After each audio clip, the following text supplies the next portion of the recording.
அமைதியா இருமா. வணக்கம் நண்பர்களே. இன்னைக்கு நம்ம நாட்டுக்கோழிகளுக்கு வந்து 9வது நாள்.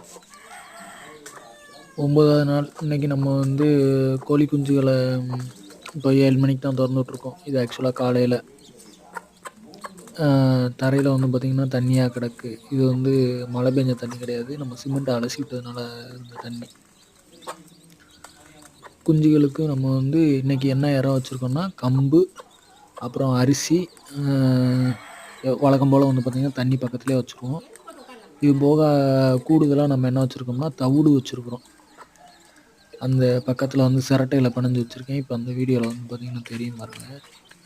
கோழி அந்த தவிடை வந்து கொத்தி குஞ்சுகளுக்கு போடுதா. இப்போ தான் புதுசாக வந்து பார்த்திங்கன்னா தவிடு தீங்க பழகுது. ஒவ்வொன்றா தீவனங்கள் வந்து பார்த்திங்கன்னா நம்ம எக்ஸ்டெண்ட் பண்ணிக்கிட்டே போவோம் குஞ்சுகள் பெருசாக பெருசாக.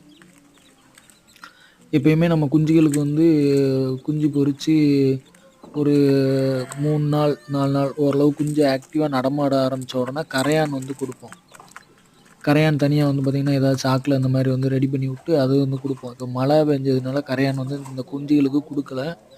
ஆனாலும் வந்து பார்த்திங்கன்னா குஞ்சுகள் வந்து நல்ல ஹெல்த்தியாகவே இருக்குது, எந்த பிரச்சனையும் இல்லை. அதனால் 1 பை 1 தீவனங்களை வந்து பார்த்திங்கன்னா எக்ஸ்டெண்ட் பண்ணிக்கிட்டே போகிறோம். இப்போ தவிடு வந்து பார்த்திங்கன்னா கொஞ்சம் தின்னாலும் அடுத்து அது வந்து திங்க பழகிருச்சுன்னா அதுக்கு நல்லா வந்து வகுறு நிறைஞ்சிரும். தவிடு நம்ம கொடுக்குறதோட நோக்கம் என்னென்னா வந்து பார்த்திங்கன்னா கொஞ்சம் கோழி குஞ்சுகளுக்கு வந்து வெயிட் கொஞ்சம் நல்லா போடும். அதனால் வந்து பார்த்திங்கன்னா என்னோடய அனுபவத்தில் நான் வந்து பார்த்திங்கன்னா கொடுத்துட்ருக்கேன். தவிடு தின்ன